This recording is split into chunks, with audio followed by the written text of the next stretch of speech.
の動画は一度は行ってみたい北海道の観光スポット、定番なものから誰も知らない秘境までまるっとまとめた総集編になります。道東を周遊した際に立ち寄ったスポット全部で44選ご紹介します。この動画の中で皆さんが行った場所はありましたか？もしくは今後行ってみたいところはありましたか？よかったらコメントで教えてください。なお、先日投稿した本編とは別で編集し、本編では省略したスポットなども含んでいます。北海道旅行のプラン作成の際はぜひこの動画を参考にしてください。ただし、ヒグマなど本当に危険な場所も含まれてますので、くれぐれも自己責任でお願いします。本州からフェリーで北海道に行くとなると、大体は函館、室蘭、苫小牧あたりに到着するはずです。Y は室蘭に到着したので、ここから順に東に向かって紹介していきます。ということで、まずは室蘭から40分ぐらいの登別温泉です。間欠泉です。3時間ごとに吹き上がるそうです。到着して早々に見れたのは運が良かったです。そして登別地獄谷です。ここはもともとは火口跡だそうです。あちこちからガスが噴き出しており、すごく硫黄の匂いがします。地獄谷から少し歩いて登ると大湯沼にも行けます。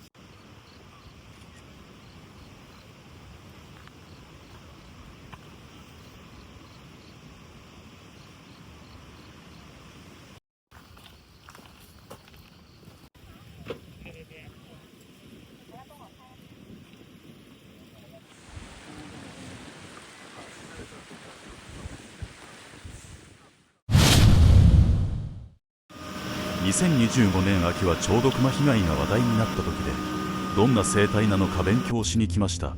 この後に知床とかヒグマの本拠地に乗り込むので偵察です。思ったよりどんくさいと一瞬思いましたが、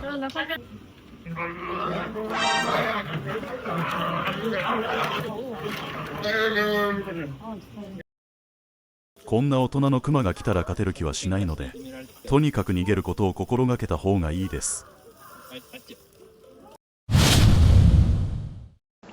登別温泉で温泉に入るのは普通すぎます。登別は外国人も多い仕込むという話だったので、少し奥地にあるカルルス温泉がおすすめです。温泉の効能が国から認められたところだけが名乗れる国民温泉保養温泉地の認定を受けています。登別は認定がありません。ゴールデンカムイの中でもカルルス温泉の描写があり、アイヌは登別ではなくカルルス温泉の方がよく聞くと好んでこちら側を利用していたとのこと。人混みもなくてよかったです。混んでなくて良いお湯でした。移動で溜まった疲れが癒されましたね。登別にはない国公認の国民温泉保養温泉地というのが本物の証ですね。この鴨川というお店最高でした。結局往路と袋の2回訪問してしまいました。刺身がうまいのは当然。マトンレッグ刺しが神。小米もでかくてうまい。氷の入ったアイスビールがあったり、締めは名物の豚丼で、北海道のうまいものを満喫できます。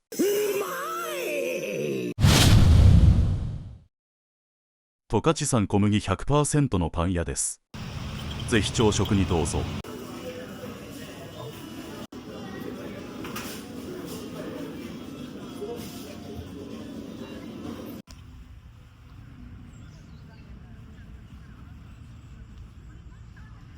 駐車場の状態からお察しでしょうが、すごい人気です。朝早くても並ぶ覚悟できた方が良さそうです。ここからがこの旅の本番です。道東の秘境巡りの始まりです。車通りの少ない道を走ります。15分ぐらい1台もすれ違わないような道を奥に進むということです。人里から遠く離れたところにありますので、くれぐれもご注意を。携帯の電波も入らないので、何かあっても自己責任で。しばらく走っていると、炭鉱跡までの途中にこんな黒い池もありました。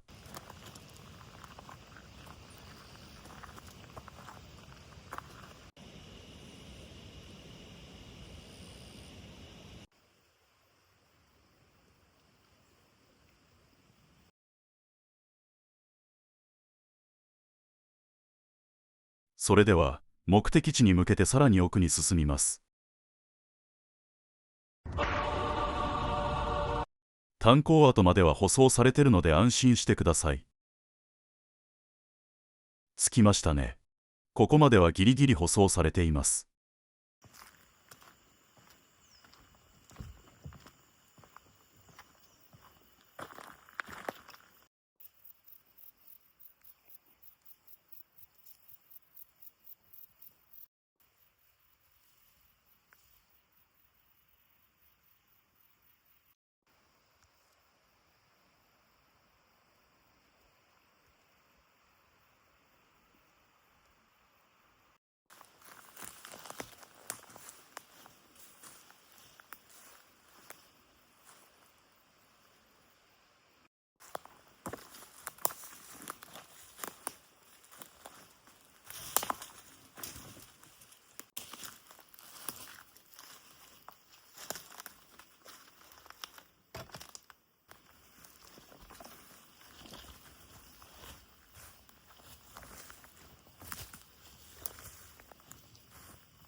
70年前に閉山された炭鉱跡でした。炭鉱というか宿舎跡の遺構ですね。一応町の観光サイトにも載っているところなので公式の観光地です。ただ、建物の中は立ち入り禁止になってますのでご注意を。注意すべきこと他にもありますが、皆さんお気づきだろうか。この道東、ヒグマの主要生息地です。今のところも人気がないので、普通に出没しますし、携帯の電波も怪しいので、行くなら覚悟してください。Y も怖いので、音で威嚇したり、警戒しながら入ってます。そう、命がけで撮影しているようなものです。104km、1時間40分ほど走ったところに別の炭鉱跡もあります。こちらは1970年に閉山になった炭鉱です。東方向にあるので寄ってみます。手前には記念碑がありました。炭鉱跡はこの先にあります。ここも人気はなく、携帯の電波も入りません。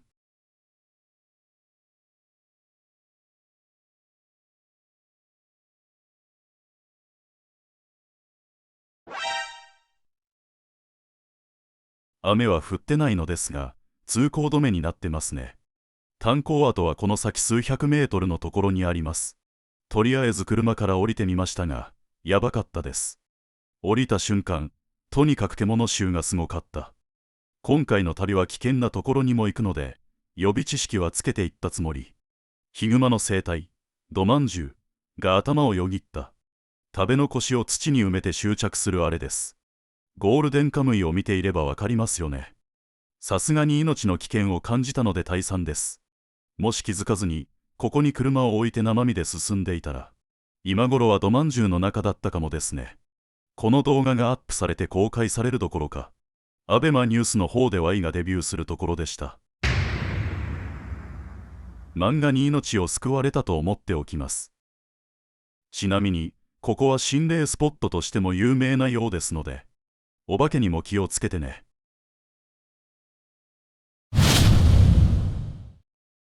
気を取り直して、釧路湿原で癒されようと思います。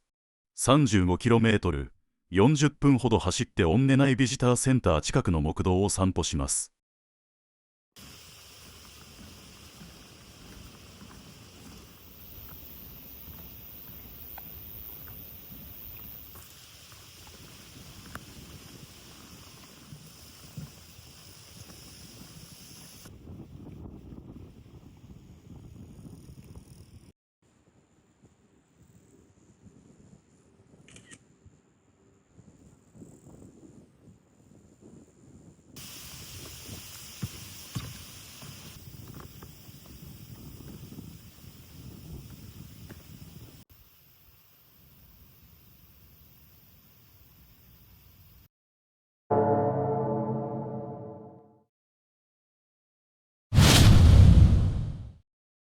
釧路駅から徒歩15分ぐらいのところに、新鮮な海鮮をいただけます。地方では早めに店が閉まりがちで、遅い時間だと困りますが、ここは22時までやってくれて助かりました。値段もお手頃で、マスコ醤油漬け300円、ゴロルイベに10円と、酒好きにはありがたいお店です。釧路から東側の根室方面に向かうと涙岬があります。ここでは北海道らしい壮大な景色を見ることができます。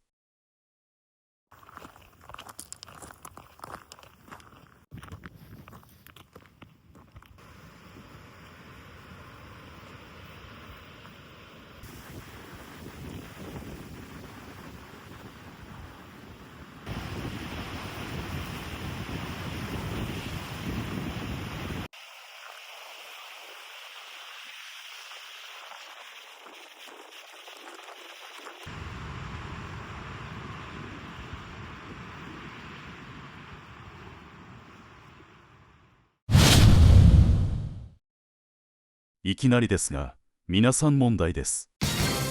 現在ラッコはどこで見れるか知っていますか？そこら辺の水族館に行けば見れるでしょう、とお思いでしょうか。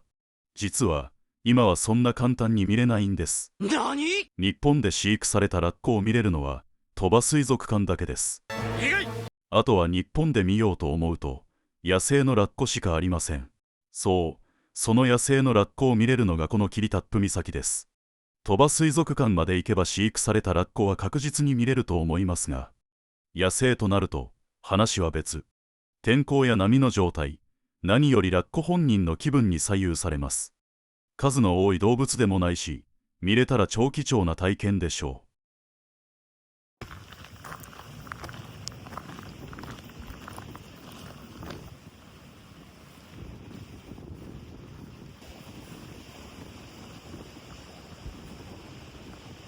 ここが霧多布岬の先端ですが、そんなことよりラッコが気になってしまいます。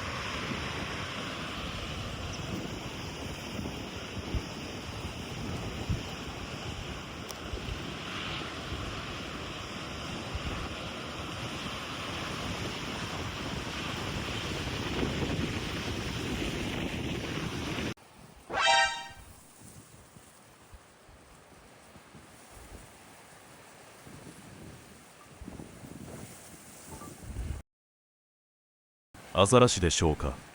東京だったら大ニュースなんでしょうけど、ラッコのせいで勝手に期待値が上げられてしまってかわいそうです。岬の付け根あたりに場所を変えてみます。ここは鹿がたくさんいます。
こんなところにいるんです。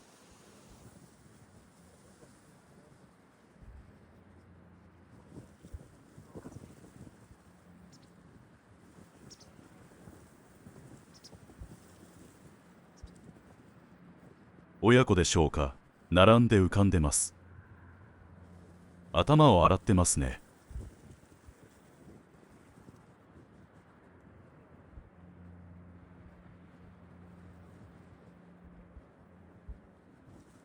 望遠レンズがある方はぜひ撮影してみてください。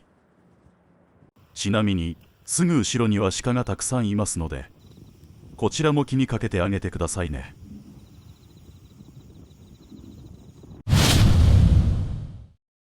近くの霧多布温泉ゆうゆで昆布ラーメンをいただきました。スープだけでなく麺にも昆布が練り込まれていてうまいです。うまみ成分の塊みたいなラーメンをぜひ。霧多布岬から車で10分ぐらいにある展望台です。ここでは霧多布湿原が一望できます。この湿原の水があるから海藻が豊富に生えてラッコの餌ができる。そう理解した上で見ると見え方が変わってきませんか。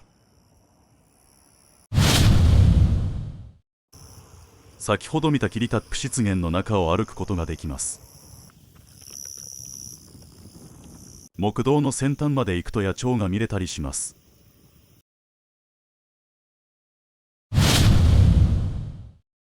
名前の通り車やバイクで砂浜を走れます。石川県の千里浜渚ドライブウェイが有名ですが、北海道にもあるんです。ということで走ってみようと思います。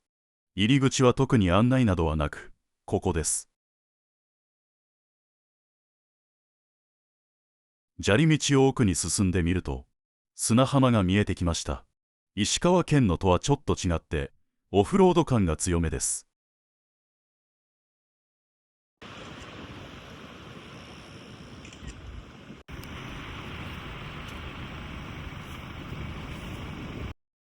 それでは走ってみます。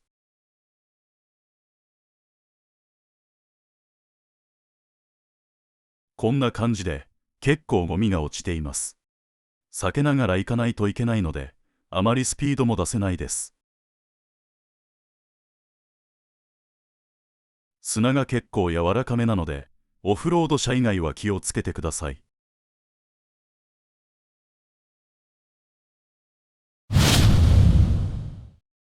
中標津でジンギスカンならここですね。いろんな部位のジンギスカンが食べれて美味しいです。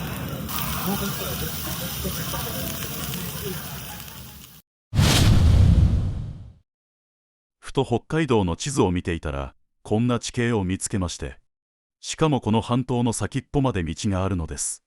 この先っぽに行ってみよう、ということです。半島の付け根までやってきました。ここからの付け半島の先っぽを目指します。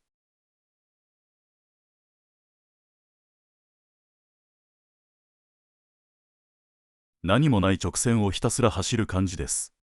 ただ、両端はすぐ海という景色は面白いですね。あまり経験したことのない道を走るのは楽しいです。まさに秘境を走っている感じです。途中に展望スペースがあったので寄ってみました。ここが奈良原です。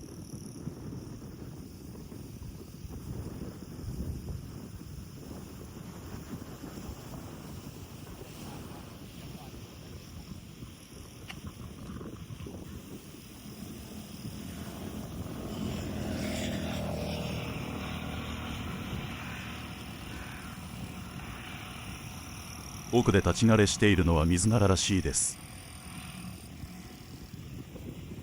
野鳥や鹿などの動物も観察することができます。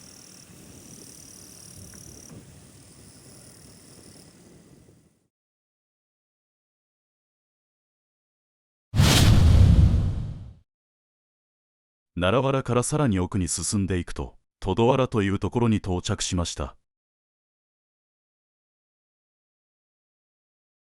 ここで降りてとある乗り物に乗ります。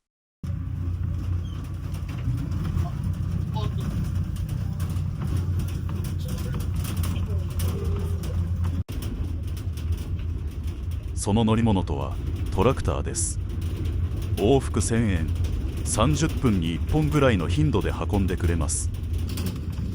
トドワラというところに行くにはトラクターに乗るか徒歩の2択です。歩いても30分ほどですが、トラクターには乗ってみたいですよね。出ますんで、ご苦労かなと思ったら次の来てもらって。これ、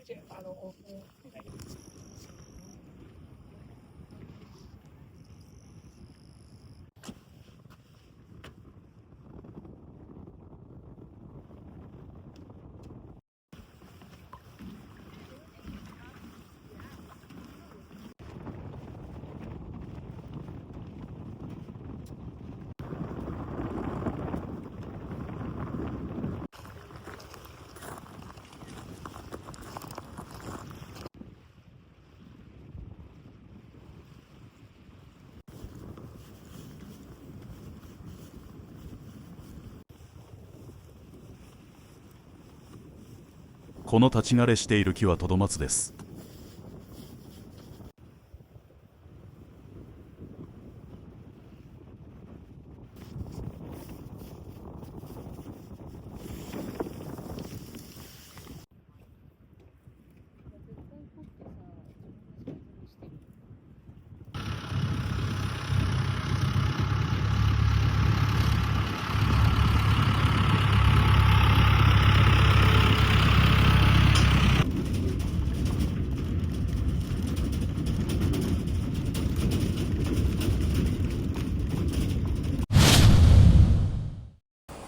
海の少し向こうは北方領土の国後島です。実はここ国後島に最も近い陸地になります。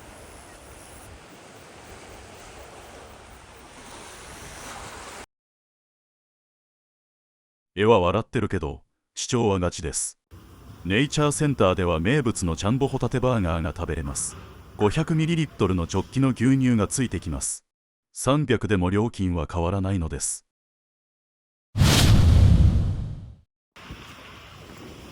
まだの付半島の途中です。そう、車でこの道を通ってきました。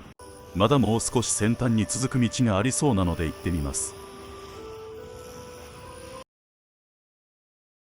先ほどのネイチャーセンターから5分ほど走ったところに野付崎灯台がありました。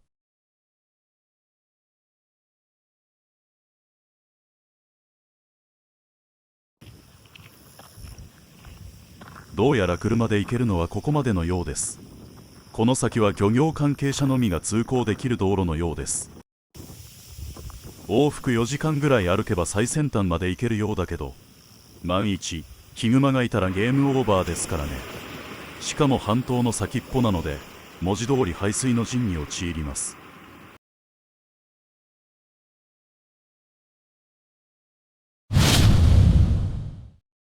根室方面の少しマイナーな湿原です。動物や野鳥がいて観光客はほぼいない秘境感があるところになります。ただ一つ注意点があってオフロードだということです。入り口も特に案内はなく、ここを曲がります。ここから 2km ちょっとオフロードが続くので慎重に走りましょう。最初の方は比較的整備されていて走りやすかったですが、坂になっているところは石がむき出しになっています。慎重に走らないとバーストしてしまうので注意しましょう。走行しているうちに呉島湿原に到着しました。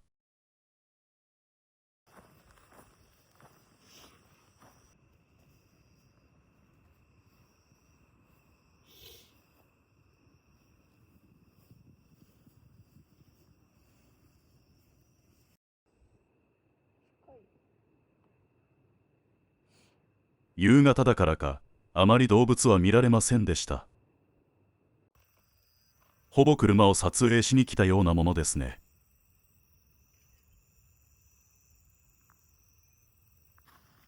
砂利道で砂ぼこりがすごいことになりました。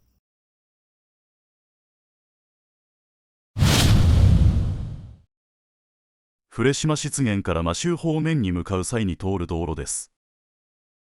ほぼ直線の道路が続く上にちょうど西側を向いているので、夕暮れ時に走るのをおすすめします。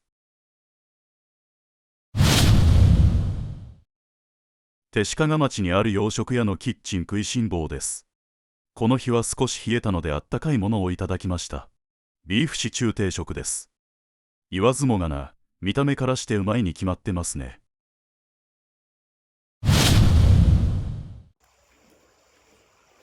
屈斜路湖のほとりにいます。実はここが釧路川の源流なんです。屈斜路湖の水の8割は湧き水と言われているだけあって、すごいきれいな水が大量に流れていますね。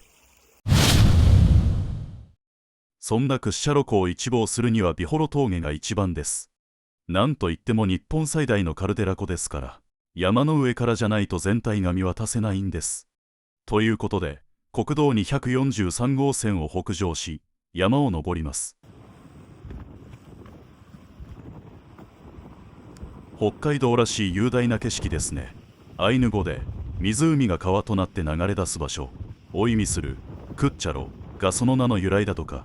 そう、さっき見てきた釧路川源流を見てないと理解できないということです。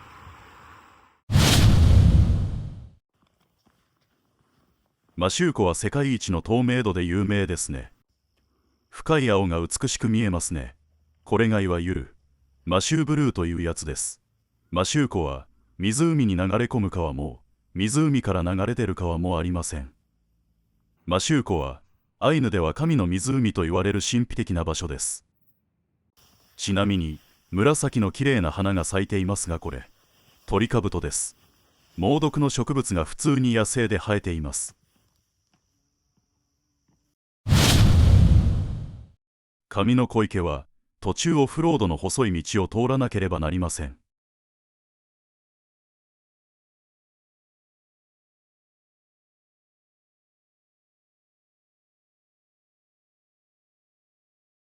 2,000 years later. 神の小池は摩周湖の伏流水から来ていると言われるので、神の子と名付けられているのだとか。摩周湖は流れ出る川がないので、このようなところから湧き出てるんでしょうね。ちなみにここら辺も熊が普通に出るのでご注意くださいね。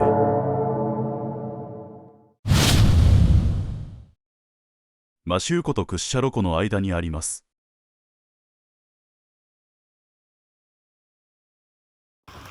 アイヌ語で裸の山という意味だそうです。生き物を寄せ付けないガスが発生しています。見ての通り、今でも硫黄が噴き出しています。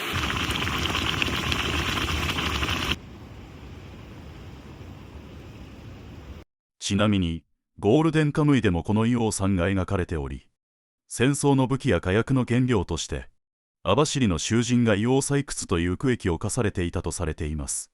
ここで出る亜硫酸ガスが目を侵して失明するんだとか。失明した後は温泉地で閻魔さんとして働く流れだったんでしょうね。そう、硫黄さんといえばトニアンジですよね。こういう表の歴史もいいけど、裏の歴史も知っていると10倍楽しめます。北海道行くならゴールデンカムイを見ることを激しく推奨しておきます。この流れなら当然、網走監獄に行きますよね。北海道といえば網走監獄。網走監獄といえばゴールデンカムイ。ゴールデンカムイのおかげで入館者数が爆増しているらしいですね。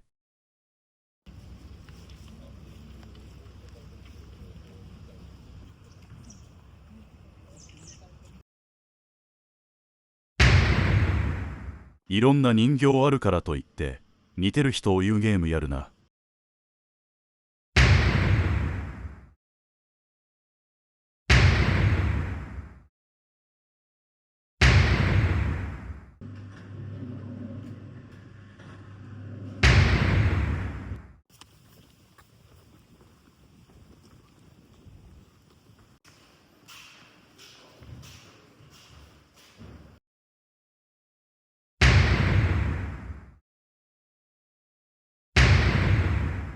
さあ、誰のことだったんでしょうね。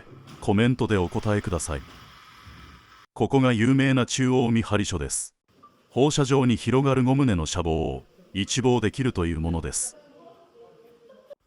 もちろん舎房の中も見ることができます。そしてこんなものも展示してあったり。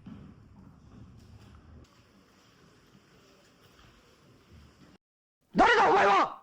情け無用の男、スパイダーだ！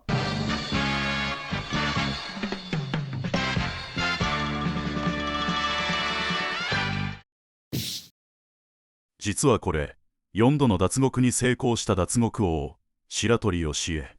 視察校を塩分で腐らして脱出したらしいです。もちろんゴールデンカムイでも白石として出てきます。この白石のモデルになった人物ということですね。スパイダーマンではないですよ。許せ！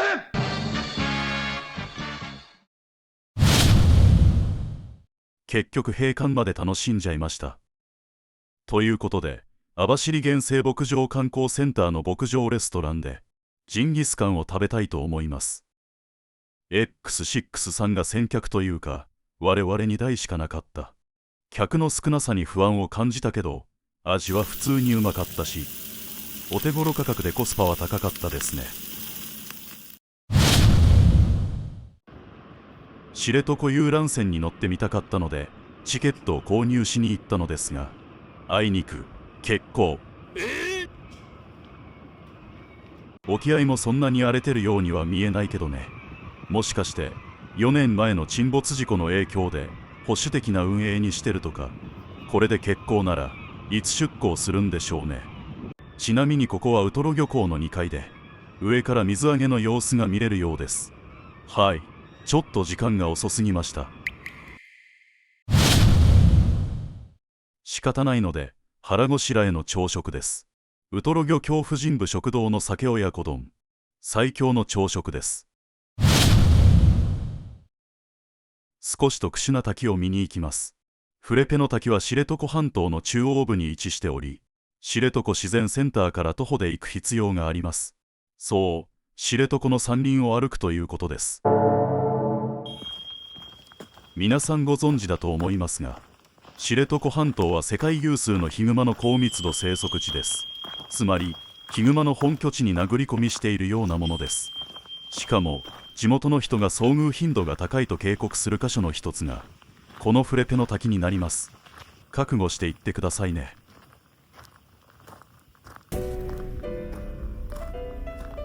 フレペの滝に到着しました。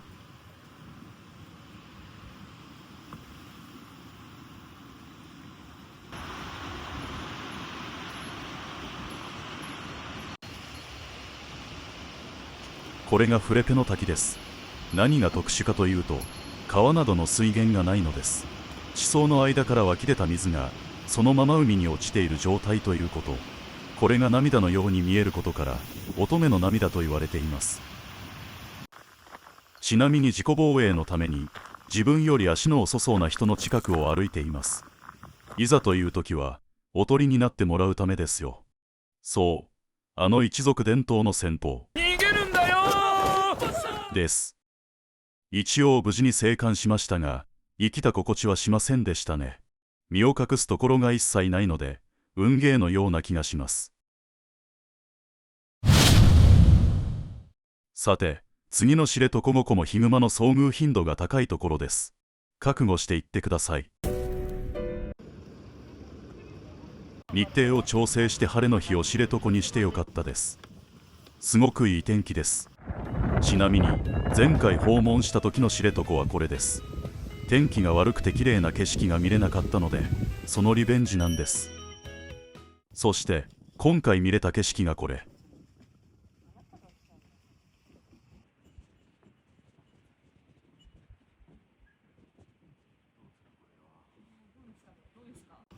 少ししたら雲がなくなりました。こんな綺麗に見れる知床連山は珍しいんじゃないでしょうか。リベンジした甲斐があったというものです。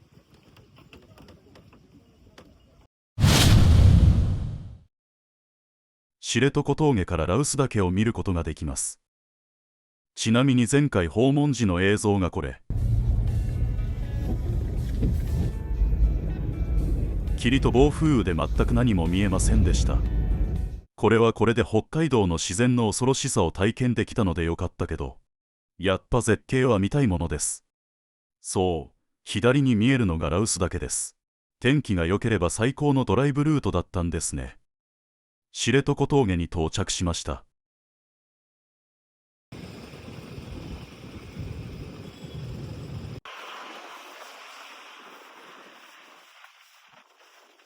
こう見えて標高は1660メートルもあります。9月頃からもう雪が降り始めるらしいですね。この時も気温は10度ぐらいしかありませんでした。空気が澄んでいたので、国後島までくっきり見ることができます。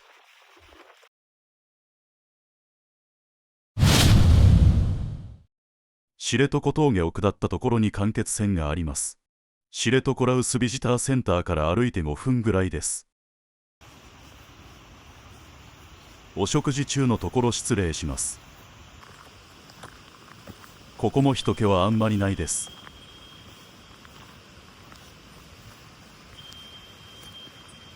何やら物騒なバリケードがありますね。ちょうどこの直前に全国ニュースにもなった羅臼岳を下山中の男性がヒグマに襲われて引きずり込まれ下半身がというやつです。あの事件以来羅臼岳は入山規制されています。その規制の最前線に間欠泉があるので覚悟してきてくださいね。この湯気が出ているところが間欠泉です。60分ごとぐらいで吹き上がるようですが、日によっても異なるようです。そのタイミングをひたすら待つのにと思ったらいきなり吹き上がりました。ヒグマが出てこないかビビってたので早くて助かりました。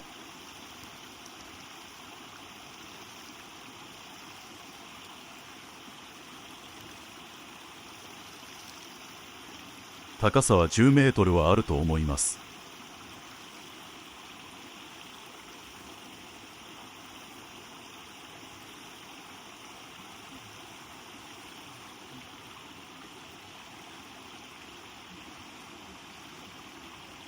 一瞬で終わりました。わずか数十秒だけの貴重な瞬間でした。日本で最も北東に位置する場所に行きます。車で知床半島の先っぽに行ける限界点となります。徒歩でならもっと先に行けるじゃねえかというのなら、ほなヒグマだらけの中に突っ込んでいきなはれということですね。と思いながら走っていたら、おっと、道路の端に鹿がいますね。こっちにもおったんかい。いやなんかいっぱいおるけど、真ん中を通過したらええやろ。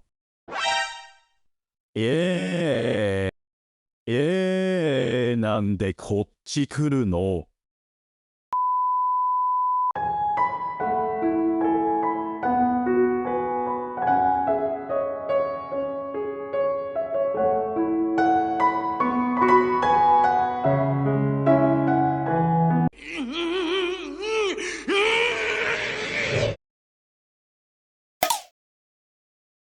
危ねえ。まさかフェイントで逆方向に飛び出してくるとは。ギリギリ急ブレーキで止まれたからよかったものの、いずれにせよお互い怪我がなくてよかったです。動物は予期せぬ方向に飛び出してくるので、皆さんはくれぐれもお気をつけください。そんなこんなしていたら、左側に見えるのが瀬関の滝です。道路のすぐ横に滝がある珍しいスポットです。ここが日本最北東突端地です。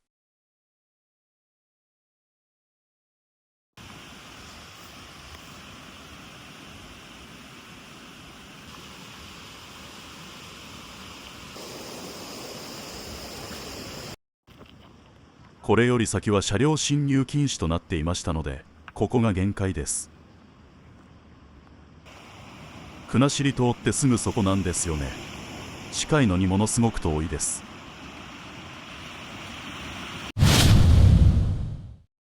鮭が遡上する様子を見ることができる場所があります。御手別川の河口です。ちょうど9月という時期なので、見れたらいいなぐらいの気持ちで。さっきも食べたことだし、ここなんですが、釣りをしている人の車もあってやや混雑しています。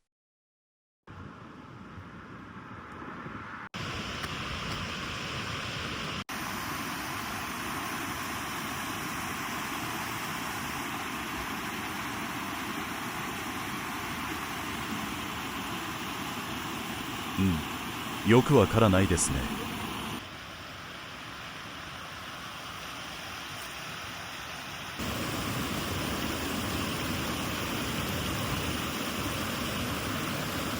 どこにいるんでしょうね。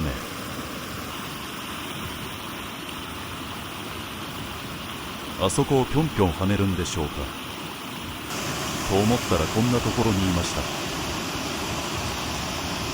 これから登るようです。ぴょんぴょん跳ねて登るものかなと思ったら意外とじんわりなんですね。群れの中でも積極的に前に進むものを後ろで傍観しているのが人間社会と同じですね。成長できない鮭は置いてけぼりを食らって脱落していくのよ。人間社会はまだ助け合いがあるだけ生ぬるい方ですね。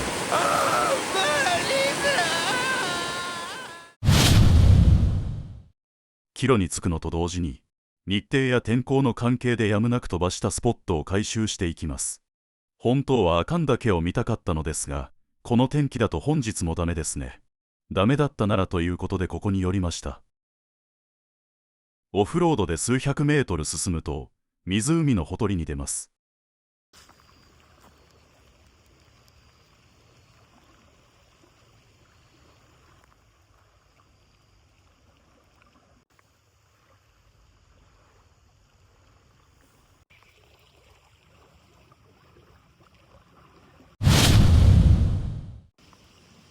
少し行ったところのオンネトーコからメアカン岳が見れるのですが、やっぱダメでしたね。また今度ということで。ちなみに天気が良いとこんな感じの景色が見れるようです。ダム開発によって沈んだ廃線です。ぬかびら湖周辺にたくさん関連スポットがあります。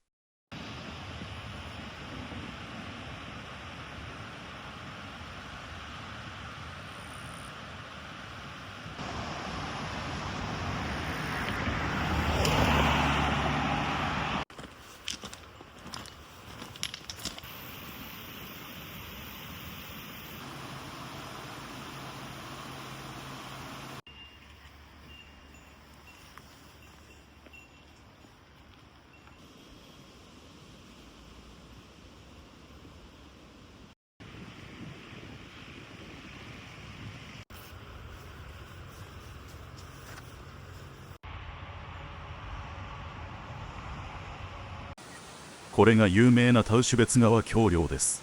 ダムの水量によって沈んだり出現したりを繰り返しているそうです。遠くからは見ることができますが、現地はツアー申し込みが必須です。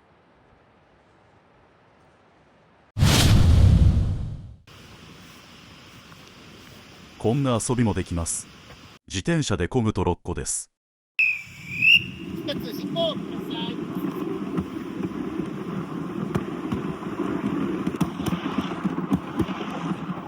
この先でヒグマが待ち構えてたら面白いですけどね。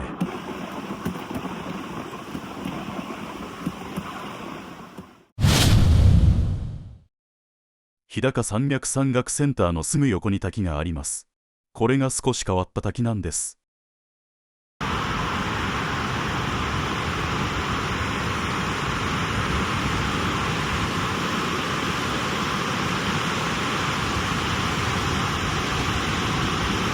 実はこれ、もともとは人工のダムだったんです。発電用の農協ダムが完成した翌年、豪雨による川の氾濫で、なんと土砂で埋まってしまうという悲劇が起きました。ダムはなくなってしまったけど、滝という形で残ったという代物です。よく見ると、元ダムっぽいでしょう。帰りのフェリーで苫小牧に行く前に寄りました。ちょうど出港まで2時間ぐらい余裕があったので、支笏湖も非常に透明度の高いカルデラ湖になります。北海道なのに冬でも凍らない湖なんだとか、天気が良ければカヤック等もできるそうです。これは樽前山という活火山だそうです。呪術廻戦のジョーゴの頭にそっくりですね。また今度登ってみたいです。いかがだったでしょうか。動画の概要欄に紹介したスポットすべてをGoogle マップのリンクとして残しておきます。少しでも旅のプランのお役に立てれば幸いです。こんな感じで日本全国を車で走って気になるスポットを巡ってます。ぜひチャンネル登録、いいねをお待ちしております。ほな。